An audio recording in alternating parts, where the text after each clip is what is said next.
सबको लगता है। अंधेरी रात, मेघालय का नोह कलिकाई वाटरफॉल, जिसे चारों तरफ से बादलों ने ऐसे घेर रखा था मानो उसकी सुरक्षा कर रहे हो। रात के अंधेरे में झरने की आवाज ऐसे महसूस होती थी जैसे किसी दानव को जंजीरों में जकड़ रखा हो और वो छुड़ाने की कोशिश कर रहा हो।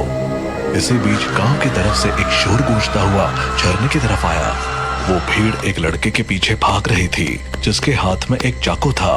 वो लड़का भागते भागते नोह कलिकाई वाटरफॉल पर आकर रुका। भीड़ भी कुछ दूर रुक गई।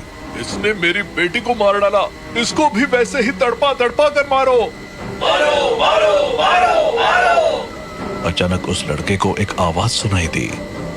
कूद जाओ, कूद जाओ, खत्म कर दो इस जीवन को। कूद जाओ, कूद जाओ।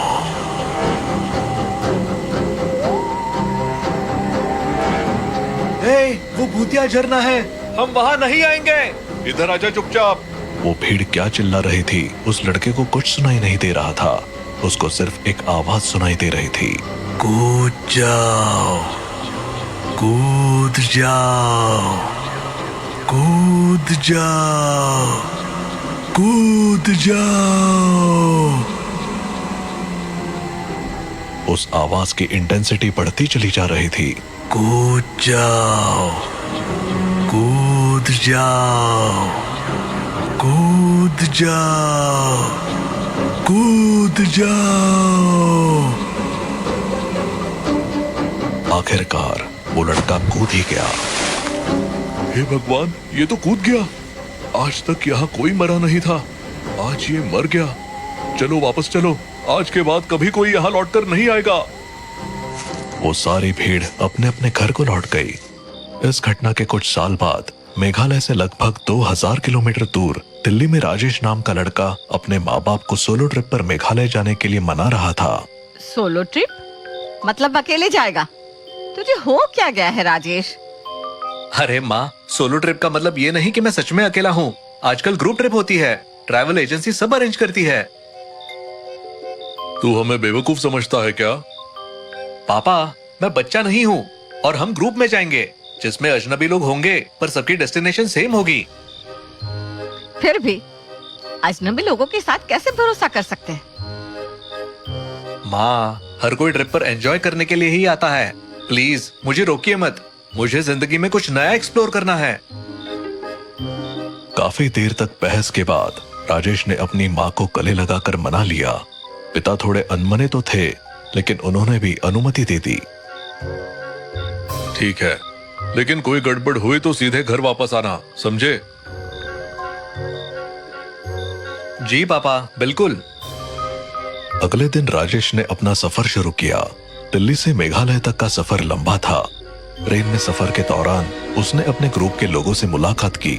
मनदीप, इरफान, सलीना, ज्योति और राहुल। ट्रेन का सफर खत्म होने के बाद उन्होंने बस से अपनी मंजिल की तरफ बढ़ना शुरू किया।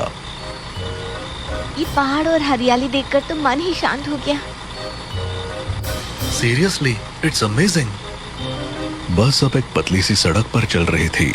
घना जंगल चारों तरफ से फैला हुआ था। तभी अचानक बस का रेडियो चालू हो गया। तुम लोग यहाँ क्यों आए हो? वापस चले जाओ। रेडियो किसने चालू किया? ये तो अपने आप ही चालू हो गया। सुनाई नहीं दिया? वापस चले जाओ। ड्राइवर ने रेडियो बंद करने की कोशिश की लेकिन वो बंद नहीं हुआ। सभी सहम गए। ये क्या मजाक है? कौन कर रहा है ये सब? ये कोई मजाक नहीं है, ये जगह भूतिया है। मैंने पहले भी सुना है कि यहाँ अजीब चीजें होती है। तभी रेडियो बंद हो गया और बस की लाइट्स भी एक पल के लिए बंद हो गई। अंधेरे में सब एक दूसरे को पकड़कर बैठे रहे। ये क्या था? ड्राइवर साहब, ये आपकी कारस्तानी तो नहीं है? प्री रिकॉर्डेड ऑडियो बजा रहे हो? इरफान मियां, आपने तो हमारी चोरी पकड़ ली। मैं तो बस सफर का रोमांच बढ़ाने की कोशिश कर रहा था। रोमांच की जगह आपने हमारे दिल की धड़कन बढ़ा दी। ये तो मजाक था, पर उन लोगों को पता नहीं था कि ये तो शुरुआत थी। असली खौफ तो अभी बाकी था। सुबह का समय था। और चिरापुंजी की ताजी हवा में एक अलग ही जादू था।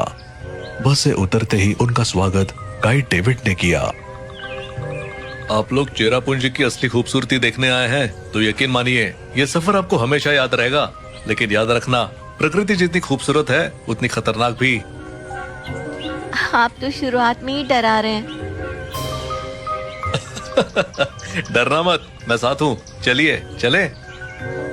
डेविड उन्हें एक एक जगह लेकर गया।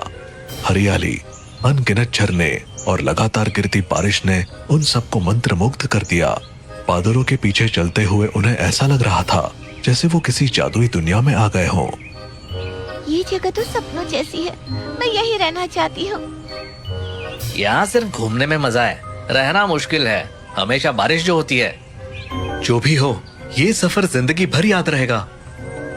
घूमने के बाद वो एक छोटी सी ढाबे नुमा जगह पर बैठे। खाने पीने के बीच बातचीत शुरू हो गई और डेविड ने उन्हें नोह कलिकाय वाटरफॉल के बारे में बताया। आप लोग नोह कलिकाय वाटरफॉल के बारे में जानते हैं? बस इतना पता है कि ये एशिया का सबसे ऊंचा झरना है। ये सिर्फ झरना नहीं, इसके साथ एक खौफनाक कहानी भी जुड़ी है। कहानी के मुताबिक कई साल पहले यहाँ एक महिला रहती थी जिसका नाम लिकाई था।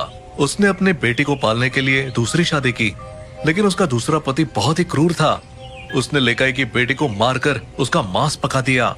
जब लिकाई को ये सच्चाई पता चली तो उसने इस झरने से कूदकर जान दे दी। तभी से इसे नोह कलिकाय वाटरफॉल कहते हैं। लोग कहते हैं कि यहाँ जाने वाले को आत्महत्या करने के ख्याल आते हैं, इसीलिए इसे भूतिया जगह माना जाता है। सभी के चेहरे पर डर और अजीब सी बेचैनी साफ दिख रही थी। God, this is horrifying.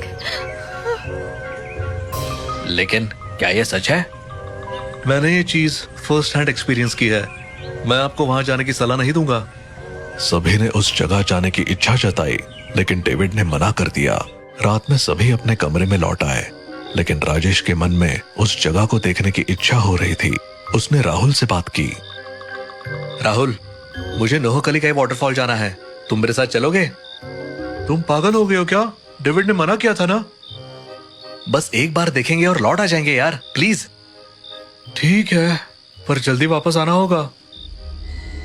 रात के सन्नाटे में दोनों चुपके से होटल से निकलकर झरने तक पहुंच गए।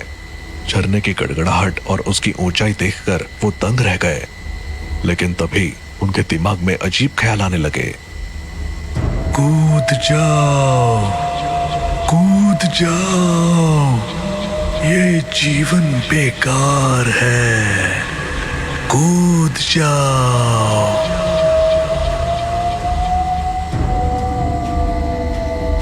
राजेश, ये आवाज सुन रहे हो ना? हाँ, हमें यहाँ से निकलना चाहिए। राजेश ने वहां से हटने की कोशिश की, लेकिन राहुल वहीं रुक गया। राहुल, चलो यहाँ से। कूद जाओ, कूद जाओ, कूद जाओ। राहुल जैसे हिप्नोटाइज हो चुका था। राजेश ने उसे बार बार बुलाया, लेकिन राहुल ने झरने की तरफ कदम बढ़ा दिए और अचानक उसमें कूद गया। राजेश भौंचक्का रह गया। डरा सहमा राजेश होटल वापस भागा और सबको जगा कर ये बात बताई। सबने उसे बहुत डांटा और फटाफट झरने की ओर दौड़े। वहां पहुंचने पर उन्हें राहुल का जूता मिला। ये क्या हो गया? हमने सुना था लेकिन यकीन नहीं था, ये सच है। तभी सबके दिमाग में वही आवाज गूंजने लगी। कूद जाओ, कूद जाओ।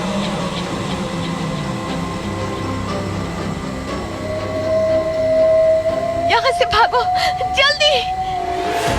सभी लौटने लगे, लेकिन तभी सेलिना ने अचानक इरफान को झरने में धक्का दे दिया। सेलिना, तुमने ये क्या किया?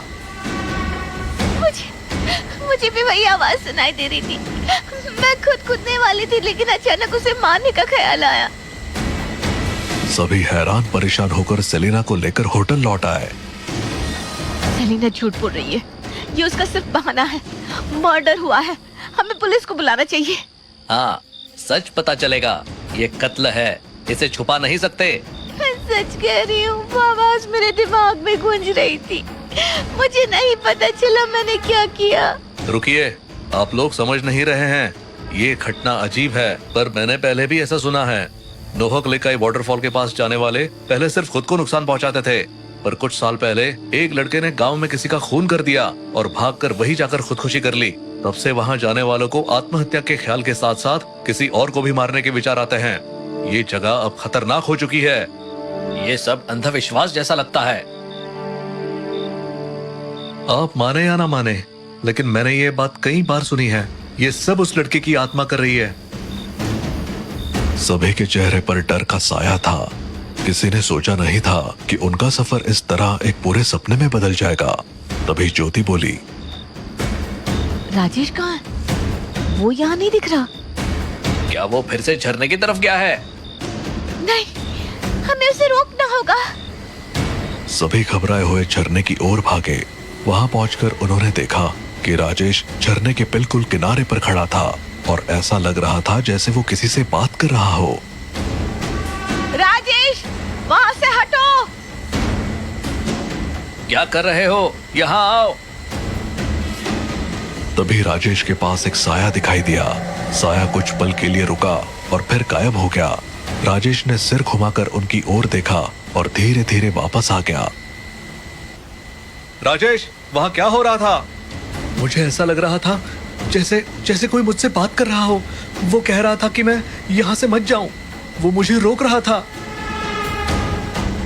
सभी ने घबराकर राजेश को वहां से दूर किया और वापस लौटे, और उन सब ने फैसला किया कि अब उन्हें दिल्ली लौट जाना चाहिए।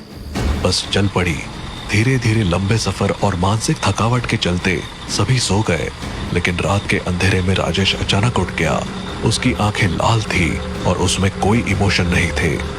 वो अपनी जेब से एक चाकू निकालकर धीरे धीरे अपने साथियों की तरफ बढ़ा। तुम सबको जाना होगा, तुम सबको जाना होगा। राजेश ने एक एक करके सभी को चाकू मारना शुरू कर दिया।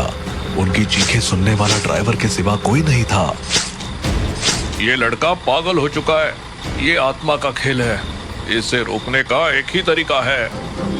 राजेश जब ड्राइवर की तरफ बढ़ा तो ड्राइवर ने बस को रोकने की बजाय तेज रफ्तार से चलाते हुए उसे सीधा खाई में गिरा दिया।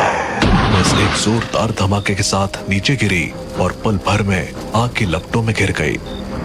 राजेश, ड्राइवर और बाकी सभी की मौत हो गई।